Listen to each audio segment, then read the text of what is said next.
आप सभी भाई बहनों का आध्यात्मिक ज्ञानात्मक चैनल की संध्या बेला ज्ञान कक्षा में एक बार फिर स्वागत है। आज की चर्चा का विषय है मानसिक पाप। लेकिन साथ में ही हमने एक नीचे काले रंग के दो शब्द लिखे हैं और वो है बुरे संस्कार। अक्सर मनुष्य जोनि में इस मानसिक स्थितियों पर कुछ विशेष ध्यान देता नहीं। अक्सर एक साधारण स्तर पर एक साधारण मनुष्य केवल अपने स्थूल शरीर द्वारा होने वाले पाप कर्मों पर ही अधिक ध्यान देते हैं, और वो तो खैर देना चाहिए।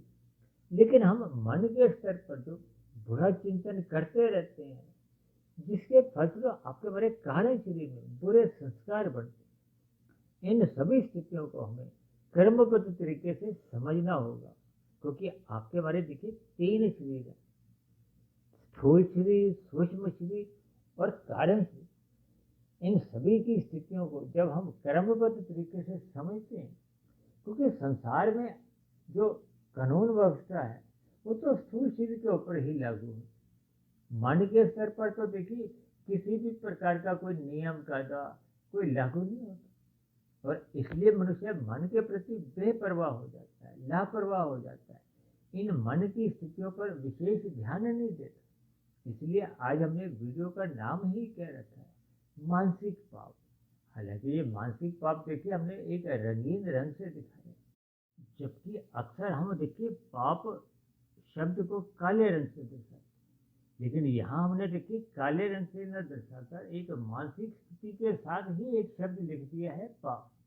क्योंकि नीचे हमने देखिए वो जो बुरे संस्कार लिखा है उसको हमने काले रंग से दर्शाया। ये संस्कार कहो, ये कारण शरीर की स्थिति है। हालांकि कर्माशय भी देखिए कारण शरीर में ही रहता है, और शास्त्रों में तो देखिए कर्माशय शब्द को एक धर्म अधर्म संस्कारों से जोड़ा गया है, और जिसको हम संस्कार एक साधारण बोलचाल में बोलते हैं उनको वासना रूपी संस्कार कहा गया। इन सभी स्थितियों पर हम देखिए अलग अलग चर्चाएं तो करते ही आए हैं, क्योंकि मन में जैसी जैसी स्थितियां उत्पन्न होती हैं, मन से ही आपके जो नई वृत्तियां बनती हैं, उनसे नए संस्कार बनते हैं, और बने हुए संस्कारों से फिर पुनः मन में स्मृतियां आती हैं। वो स्मृतियां कहो, फुर्दे कहो, विचार कहो, सब एक ही बात है। और फिर ये मन में उठने वाले विचार ये स्थूल शरीर के स्तर पर जो आपके हमारी 5 ज्ञानेंद्रियां हैं वो गोलक हैं, नाक जिह्वा आंख त्वचा कान, और इसी तरह 5 कर्मेंद्रियां हाथ पैर वाणी लिंग गुदा। इनको स्थूल शरीर के स्तर पर देखिए गोलक कहा जाता है, जबकि इनकी जो सूक्ष्म शक्ति है वो तो सूक्ष्म शरीर का हिस्सा है। इसलिए आज हमने देखिए मानसिक पाप पर एक विशेष चर्चा इसलिए भी की है, क्योंकि मन के द्वारा होने वाले पाप कर्मों का कोई कर्माशय नहीं बनता, और ना ही आपका मर्द देखिए संसार के स्तर पर भी भौतिक स्तर पर भी जितने भी नियम कायदे हैं, यातायात के नियम भी हैं। आप लाल बत्ती पे रुके हुए हो, आपने लाल बत्ती क्रॉस नहीं की, क्रॉस करते हो स्थूल शरीर द्वारा अपने वाहन द्वारा तो आपका चालान कटता है। और यदि आप लाल बत्ती पे तो रुके हुए हो, मन में आप सोच रहे हो, बुरा चिंतन कर रहे हो कि क्यों ना मैं लाल बत्ती पार कर जाऊं, ये बुरा चिंतन फिर धीरे धीरे आपके हमारे कारण शरीर में वो संस्कारों की जो एक स्थिति है उनमें बुराई लाना आरंभ हो जाता है। क्योंकि जब बुराई आरंभिक स्थितियों पे होती है तब वो आपके हमारे मन के स्तर पर या तन के स्तर पर वो कोई एक पाप कर्म नहीं करते, क्योंकि पाप कर्मों का कर्माशय देखिए तन के स्तर पर होता है, मन के स्तर पर बुरे संस्कार बनते हैं। इसलिए आज हमने देखिए काले रंग से बुरे संस्कारों को देखा है, जिस पर अक्सर मनुष्य कोई विशेष महत्व नहीं देता। क्योंकि कुछ दिन पहले हमने देखिए कुछ चर्चाओं में विशेष रूप से जो पाप की परिभाषा के ऊपर कुछ अलग अलग उदाहरणों द्वारा कुछ बात को स्पष्ट किया था।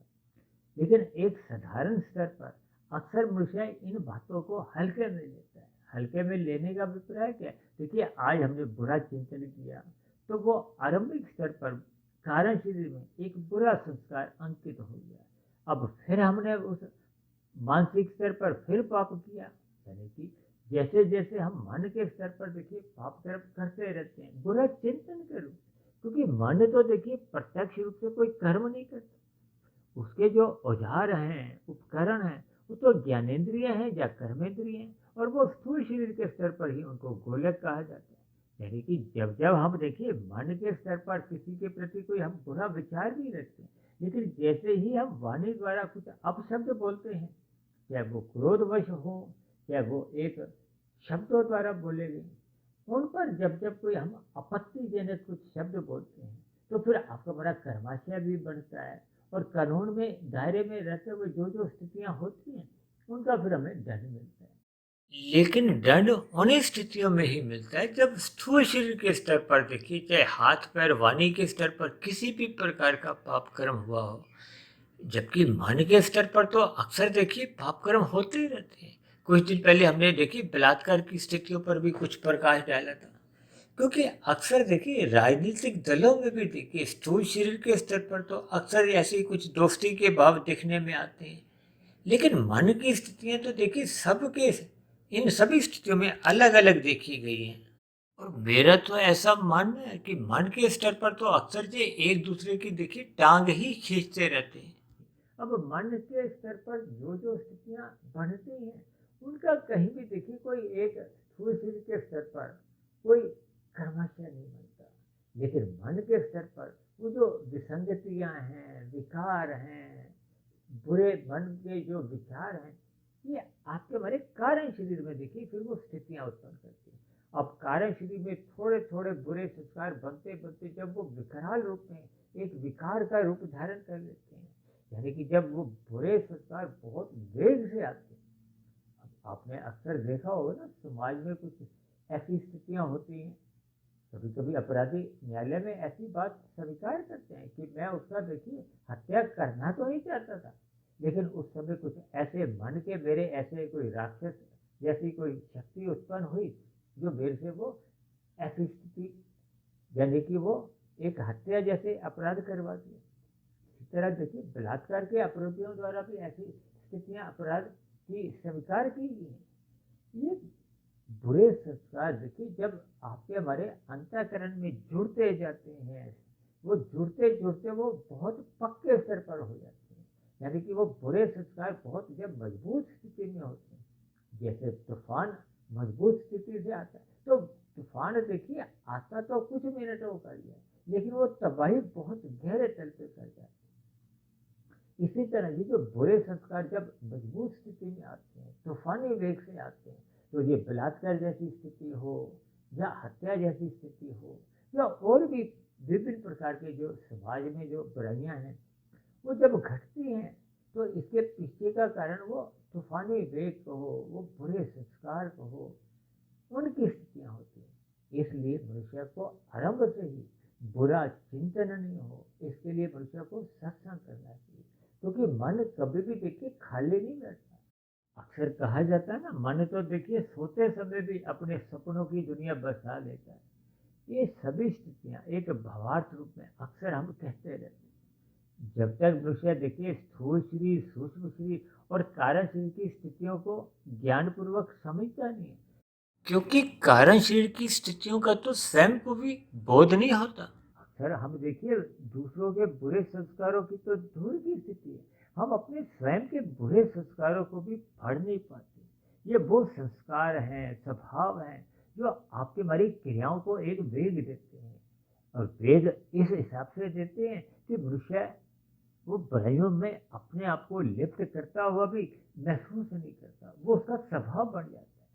कहते हैं ना, आपको कोई भी आदत है वो स्थूल शरीर के स्तर पर आरंभ होती है, फिर मन के स्तर पर वो थोड़ा थोड़ा एक संस्कार बनता है, और कारण शरीर में जब वो एक संस्कार अंकित हो जाता है, तो ये तो जन्म जन्मांतर तक ये संस्कार आपके हमारे देखिए पीछा नहीं छोड़ते, ये मनुष्य योनि में ही बनते हैं, और मनुष्य योनि में ही इन बुरे संस्कारों को हम समाप्त कर सकते हैं। जबकि शेष योनियों में, चाहे मनुष्य से नीचे की योनियां हो, चाहे मनुष्य से ऊपर की योनियां हो, हालांकि ऊपर की योनियों में देखिए कोई बुरे संस्कार तो बने नहीं होते, क्योंकि ऊपर की योनियों में तो जन्म तभी होता है जब उसके संचित कर्मों में पुण्य कर्मों की प्रधानता होती है, अधिक होते हैं, और ऊपर की योनियों के सुखों को भोगने की इच्छा होती है। तब ऐसी स्थिति विशेष में अच्छे कर्मों के अच्छे संस्कार बनते हैं।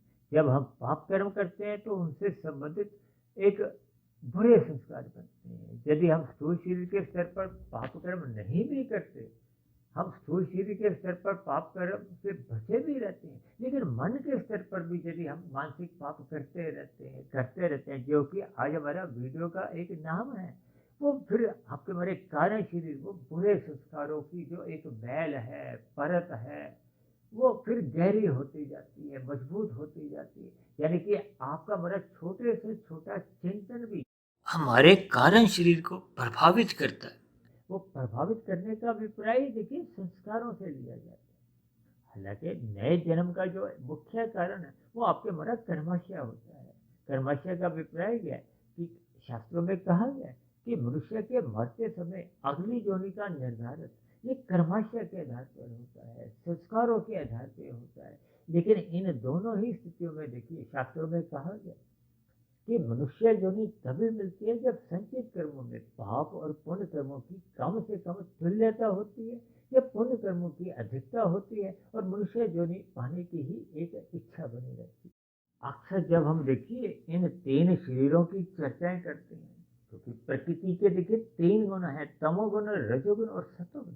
तमोगुण से 10 गुना अच्छा शास्त्रों में रजोगुण कहा गया है, रजोगुण से 10 गुना अच्छा सतोगुण कहा गया है। अब सत्वगुण को भी 10 गुना और अधिक अच्छा विशुद्ध सत्वगुण है, जो कि आत्मा परमात्मा के लिए कहा जाता है। इसी बात को देखिए हम अंकों से भी समझाते हैं। तमोगुण को 1, रजोगुण को 10 और सत्वगुण को 100, और विशुद्ध सत्वगुण को हम 1000 अंकों से समझाते हैं। इनको हम आर्थिक दृष्टिकोण से देखिए तमोगुण को 1 का सिक्का भी कह देते हैं, रजोगुण को 10 का सिक्का या नोट भी कह देते हैं, और सत्वगुण को 100 का नोट, 1000 का नोट, विशुद्ध सत्वगुण को 2000 का नोट। देखिए ये सभी स्थितियाँ एक भावार्थ रूप में जैसे जैसे आपको हमें सैद्धांतिक बातें समझ में आ जाती है, तो फिर हम अपने जीवन में अपनी बुराइयों को दूर करने का प्रयास कर सकते हैं। और ये प्रयास होता है जब मनुष्य सत्वगुण का संग करता है, जीवन में सत्संग करता है। सत्संग करते करते उसके मन में देखिए ब्रह्म मुहूर्त में उठने की स्थितियाँ बनती हैं, क्योंकि एक गुण सदा प्रधान होता है, दूसरा गुण गौण होता है, और तीसरा गुण अति गौण की स्थिति में रहता है। इस स्थिति को, इस सूत्र का जो एक मूलभूत आधार है, जब तक मनुष्य उसको समझता नहीं है, देखिए आपका हमारा स्थूल शरीर के स्तर पर जब हम विषय भोगों में अधिक लिप्त होते हैं, तो आपका हमारा स्थूल शरीर की जो एक 5 घोलके हैं, ये ज्ञानेंद्रिय हैं, वो विषय भोगों को भोगने के लिए ललायित रहती है। अब उन विषय भोगों को भोगने के लिए जब हम स्थूल शरीर के स्तर पर पाप कर्म करते हैं, उसका तो आपका हमारा कर्माशय बनता है। और जैसे हम देखिए कानूनों का उल्लंघन करते हैं, चाहे वो चोरी के रूप में है या किसी अन्य रूप में, चाहे वो हम हेरा फेरी करते हैं। आजकल तो देखिए डिजिटल अपराध होने आरंभ हो गए हैं। लोग एक दूसरे के खातों से पैसा उड़ा ले जाते हैं, छीना जब्ती, ये सभी देखिए निषिद्ध कर्म माने जाते हैं। और स्थूल शरीर के स्तर पर इनको देखिए अपराध भी कह दिए जाते हैं। देखिए शास्त्रों के अनुसार देखिए पाप और पुण्य 2 प्रकार का एक कर्माशय बनता है। राजसी कर्मों में हम देखिए धर्मानुसार अपने सुख को सुनिश्चित करते हैं, अन्य जीवों के दुख भी नहीं देखते, अन्य जीवों को हम सुख भी नहीं देते। जबकि सात्विक पुण्य कर्म श्रेष्ठ माने जाते हैं। जैसे कि रजोगुण से देखिए सत्वगुण एक अच्छा गुण, 10 गुना अच्छा माना गया। अब देखिए ना, तमोगुण से रजोगुण अच्छा कहा गया। यानी कि यदि हम छीना जब्ती करते हैं, यदि हम प्रकृति के विषय भोगों को भोगना चाहते हैं, तो शास्त्रों में कहा गया उसके लिए आप धर्मानुसार कर्म करो, विहित कर्म करो, निषेध कर्मों से बचो। निषेध कर्म जिनका शास्त्रों में मना किया गया, जैसे यातायात के नियमों में देखिए हम निषेध कर्म करते हैं तो आपका हमारा चालान करते हैं, ठीक इसी तरह शास्त्रों के अनुसार जो हम एक निषेध कर्म करते हैं, पाप कर्म करते हैं, तब ऐसे किए गए पाप कर्मों का हमें दुख रूपी परिणाम को प्रतिकूल परिस्थितियों के रूप में भोगना पड़ता है। और शास्त्रों में तो कहा कि हम अपने पुण्य कर्मों को, सुखों को तो त्याग भी कर सकते हैं, लेकिन दुखों को तो हमें स्वयं ही भोगना होता है। चाहे मनुष्य योनि में हम भोगते हैं, देखिए मनुष्य योनि पाकर हम एक प्रारब्ध लेके आते हैं। प्रारब्ध में जाति आयु भोग होता है। जाति तो जन्म के साथ ही सभी योनियों में निश्चित हो जाती है। और भोग का अभिप्राय देखिए सुख दुख से होता है, और आयु का अभिप्राय उस मिले हुई जोनी में आपकी हमारी एक सांसें होती हैं। आयु कहो, सांसें कहो, क्योंकि आयु एक निश्चित नहीं रहती, सांसें निश्चित होती हैं। अब यदि हम राशि खाना पीना खाते हैं तो आपकी हमारी सांसें कमजोर होती हैं, तेज चलती हैं, आयु घट जाती है। यदि मनुष्य मादक पदार्थों का सेवन करता है, उसकी सांसें और तेज गति से चलती है। और यदि मनुष्य अपने जीवन को व्यवस्थित रखता है, योग करता है, योग की स्थिति में आपकी हमारी सांसें कमजोर होती हैं, हम अधिक आयु जीते हैं। तभी तो कहते हैं सुबह उठकर हमें व्यायाम करना चाहिए, योग में रहते हुए अपने विभिन्न आसन लगाने चाहिए। ये सभी स्थितियाँ आपके हमारी सांसें कमजोर करती हैं। कभी कभी आपने सुना होगा ना, हिमालय की गुफा में उस साधु की, वो पिछले 200 वर्षों से साधना कर रहे हैं, तो उन्होंने अपनी साधना को अपनी इसलिए एक इतनी लंबी खींच पाते क्योंकि वो अपनी सांसों को रोक लेते हैं, कमजोर कर लेते हैं। अब उदाहरण के लिए किसी की 1 मिनट में देखिए 100 सांसें जाती हैं, किसी की 30 जाती हैं, किसी की 20 जाती हैं, किसी की मात्र 5 जाती हैं। अब जिसकी 5 जाती हैं तो वो तो अपनी मिली हुई आयु को अधिक लंबा खींच लेता है, अधिक वर्षों तक वो साधना कर पाता है। इन सभी स्थितियों के हमें देखिए तकनीकी रूप से भी भावार्थ समझने होते हैं। इसलिए हम सभी भाई बहनों को अपने मिले हुए जीवन में सत्संग करते रहना होगा। सत्संग करने से ये जो आपका हमारा मन है, जो विषय भोगों की गलियों में फिसलने की फिराक में रहता है और अक्सर ये फिसल जाता है। कहते हैं ना, मन कभी भी बुरा नहीं होता। आपके हमारे स्थूल शरीर की देखिए गोलकें हैं, ये कमजोर हो जाती है, भोगने में असमर्थ होती है, जबकि मानसिक स्तर पर मन सदा जवान रहता है। इसलिए वो उन विषय भोगों को भोगने की उसकी इच्छाएं समाप्त नहीं होती, चाहे वो वृद्धावस्था हो। इन सभी स्थितियों पर जैसे जैसे हम चिंतन करते हैं, इसलिए तो शास्त्रों में कहा गया कि मन के ऊपर क्या है, बुद्धि तत्व। अब बुद्धि यदि हम सत्संग करते हैं तो सात्विक बनी रहती है, सात्विक बुद्धि में विवेक शक्ति जगती है, विवेक शक्ति जगने से शास्त्रों का ज्ञान विज्ञान आपको में समझ में आने लगता है। यदि मनुष्य देखिए अपने सत्संग करता नहीं है, तब ऐसी स्थिति विशेष में उसका प्रकृति के विषय भोगों को भोगने की इच्छा बनी रहती है, तो उसकी राशि बुद्धि बन जाती है। अब राशि बुद्धि में देखिए सात्विक स्थिति कमजोर होती है, क्योंकि वो 10 की स्थिति है।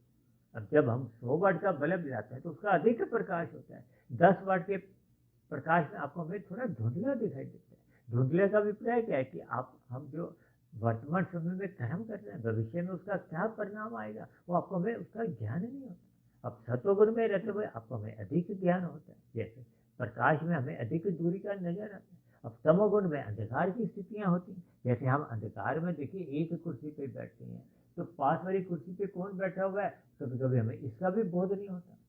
इन सभी स्थितियों के हमें भावार्थ समझने होते हैं। कभी कभी आप सिनेमा घर में जब फिल्म देखने जाते हो तो वहाँ देखिए टॉर्चमैन आपको हमें रास्ता दिखाता है कि उस सीट पर जाकर बैठ जाओ, अन्यथा आपको हमें देखिए ठोकरें लगती है, हमें अपनी सीट तक पहुँचने में भी एक कठिनाई का अनुभव होता है। ये सभी देखिए गुणों की स्थिति है। और बार बार हम ये भी बात कहते रहते हैं कि तमोगुण और रजोगुण ये पड़ोसी हैं, क्योंकि 1 और 10 में अधिक दूरी नहीं है। पड़ोसी का अभिप्राय एक ही गली में जो मकान होते हैं उनको पड़ोसी कहा जाता है। अब 10 से 100 की दूरी है, दूरी का अभिप्राय जैसे हमें देखिए कोई दूसरी गली में जाना हो, दूसरे मोहल्ले में जाना हो, तो वो दूरी है। इसलिए तो शास्त्रों में देखिए विभिन्न प्रकार के कर्म कांड रहते हैं। ये कर्म कांड देखिए, चाहे वो पर्व रूप में दिवाली, दशहरा, होली, शिवरात्रि, जन्माष्टमी ये आते हैं, ये सभी त्योहार आपको में परमात्मा से हाय लो करवाते हैं कि हम वहाँ जाएं, वहाँ रुकें। लेकिन अक्सर ऐसा देखा जाता है कि मनुष्य मेहमान बन के सत्वगुण में जाता है, फिर हाथ लगा के पुनः अपने संसार में लौट आता है, क्योंकि संसार तो देखिए राशि और तामसी ही है। यानी कि जब मनुष्य वहाँ हाथ लगा के वापस आ जाते हैं, जैसे हम शादी ब्याह में जाते हैं तो वहाँ जाते हैं, कुछ औपचारिकताएं निभाकर फिर पुनः वापस आ जाते हैं।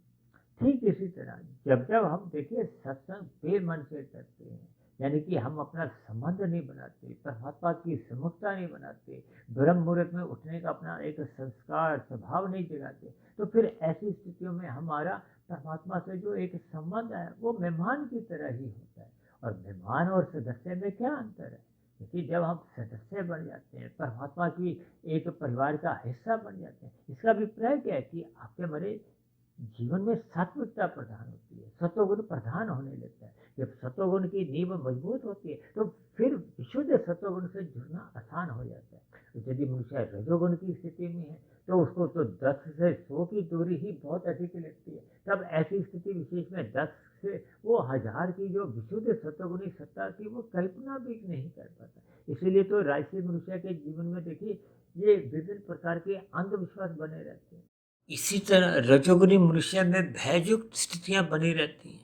इसका अभिप्राय क्या है कि जब तक हम सात्विक नहीं बनते, यानी कि जब तक आपके हमारी बुद्धि मूल स्थिति में सात्विक लौटती नहीं है, तब तक वह आपका हमारा जीवन अव्यवस्थित रहता है, वो व्यवस्थित हो नहीं पाता। जब दिनचर्या व्यवस्थित होती है, जब हम ब्रह्म मुहूर्त में उठते हैं, ध्यान लगाते हैं, परमात्मा की स्मृति बनी रहती है, यानी कि जब जब मनुष्य के जीवन में सत्वगुण प्रधान होता है तो फिर रजोगुण गौण होने लगता है। गौण का अभिप्राय दिन में जब राजसी स्थितियाँ होती हैं, विषय भोगों की स्थितियाँ बनती हैं, मनुष्य उनको मर्यादा संग करता है, उनकी गलियों में फिसलता नहीं है। फिसलने का अभिप्राय देखिए तमोगुण में गिरने का। जब जब हम रजोगुण को सत्वगुण की लगाम से नियंत्रण में रखते हैं तो फिर आपका बड़ा मानसिक चिंतन भी शुभ बना रहता है, मानसिक पाप नहीं होते। मानसिक पाप का अभिप्राय देखिए फिर बुरे संस्कार नहीं बनते, और संस्कारों से तो देखिए मन बुद्धि के स्तर पर बार बार फुरने उठते रहते हैं। और वो फुरने जितने जितने वेग से आते हैं, यदि हल्के संस्कार हैं तो वो मन के स्तर पर ही वो रुक जाते हैं। यदि वो संस्कार बुरे हैं, बहुत वेग से आते हैं, तो फिर वो मन के स्तर पर भी मन की बुद्धि की कोई परवाह नहीं करते, यानी कि भविष्य में उसके क्या हमें बुरे परिणाम होंगे। ये जो बलात्कार जैसी स्थितियां या हत्या जैसी स्थितियां, ये इनके प्रत्यक्ष उदाहरण हैं। यानी कि मनुष्य उस समय मन और बुद्धि के दिशा निर्देशों का उल्लंघन कर देता है। और मैं तो यहाँ तक समझता हूँ कि जब ये बहुत ही तूफानी वेग से आते हैं तो ये मन बुद्धि को हाथ तक भी नहीं लगाते, और स्थूल शरीर के स्तर पर आते आते ये कर्मेंद्रियों द्वारा पाप कर्म कर जाते हैं। देखिए इन सभी स्थितियों पर आप थोड़ा यथार्थ चिंतन करो। कभी कभी हमें आपको भी देखिए क्रोध आ जाता है, क्रोध में हम कभी कभी अपशब्द बोल देते हैं, कुछ ऐसी क्रियाएं भी कर जाते हैं जो पाप श्रेणी में जाती हैं, कानून का उल्लंघन भी कर जाते हैं। इन सभी स्थितियों पर हमें चिंतन करना होगा। सर्वप्रथम हमें अपने मानसिक चिंतन को सात्विक बनाना होगा, क्योंकि जब तक हम सत्संग नहीं करते मन का चिंतन सुधरता नहीं है। मन में देखिए बुरे विचार सहज ही बने रहते हैं, क्योंकि मन कभी भी खाली नहीं बैठता। इसलिए हम सभी भाई बहनों को अपने मिले हुए जीवन का सदुपयोग करते हुए मनुष्य जीवन में सत्संग करते रहना होगा। सात्विक स्थिति मजबूत बनानी होगी, रात को जल्दी सोना होगा, सुबह ब्रह्म मुहूर्त में उठने का अपना स्वभाव बढ़ाना होगा, ताकि आपका मेरा रजोगुण मर्यादा में रहे। जब रजोगुण मर्यादा में आ जाता है, जिसका भगवान श्री किसी ने गीता में अर्जुन के 5 घोड़ों के जो एक स्थितियां हैं उनके मन की लगाम है वो अपने हाथ में रखे, यही एक संदेश दिया कि इन घोड़ों की दिशा बुराई की तरफ नहीं जाए, भोगों की तरफ नहीं जाए, अन्यथा ये पाप कर्म करवाते हैं। इन सभी स्थितियों पर आप और हम जैसे जैसे निरंतर चिंतन करते रहते हैं तो फिर आपका बड़ा सत्संग के प्रति रुचि जागती है। सत्संग जब श्रद्धापूर्वक होता है तो आपके बड़े शुभ संस्कार बनते हैं। मनुष्य बुराइयों से भी बचा रहता है। इन मानसिक पापों से भी बचने का एकमात्र उपाय केवल सत्संग करना ही है। तो ऐसी सभी सत्संग की स्थितियाँ आप सभी भाई बहनों के जीवन में भी आपके जीवन का एक अंग बन जाए, स्वभाव बन जाए, संस्कार बन जाए। इन्हीं शुभकामनाओं के साथ चर्चा विशेष को यही विश्राम देते हैं। कल सुबह फिर मिलते हैं ब्रह्म मुहूर्त ज्ञान कक्षा में। तब तक आप अपने आध्यात्मिक मित्र सुधीर भाटिया फकीर को इजाजत दें। आप सभी भाई बहनों को बहुत बहुत शुभ रात्रि, और सुबह ब्रह्म मुहूर्त में उठने के लिए, ताकि आपके मेरे मानसिक स्तर पर पाप होने समाप्त हो जाए। क्योंकि स्थूल शरीर के स्तर पर जो पाप हैं, अपराध हैं, वो बाद में होते हैं, पहले मन के स्तर पर होते हैं। जैसे हम देखिए माल में घूम रहे हैं तो मन के स्तर पर तो आपका मेरा भोग उसी क्षण हो जाता है। फिर आपके हमारे पास जब हम ध्यान द्वारा उस भोग को प्रत्यक्ष रूप से स्थूल शरीर के स्तर पर भोगते हैं तो फिर वो आपका बड़ा एक कर्माशय बनता है। इन सभी स्थितियों को हमें ज्ञानपूर्वक समझना होगा। अपने मिले हुए जीवन में सात्विक स्थिति मजबूत करते हुए हमें सर्वप्रथम अपने मानसिक चिंतन में सुधार लाना होगा, यानी कि पाप कर्मों से बचना होगा, ताकि आपके हमारे कारण शरीर में बुरे संस्कार नहीं बने। तो ऐसी सभी शुभ स्थितियाँ आप सभी भाई बहनों के जीवन में भी बने। इन्हीं शब्दों के साथ चर्चा विषय को यही विश्राम देते हैं। फिर भी चर्चा संबंधित आपके मन में कोई प्रश्न हो, मेरी कही हुई बातों पे आपको कोई आपत्ति हो, तो नीचे दिए गए कमेंट बॉक्स पर जाकर आप अपना प्रश्न, अपने सुझाव या मेरी कही गई बातों पे कोई आपत्ति हो, तो वो भी आप नीचे दिए गए कमेंट बॉक्स पर जाकर लिख सकते हो। तो चर्चा विषय को सुनने के लिए आप सभी भाई बहनों का भी बहुत बहुत धन्यवाद।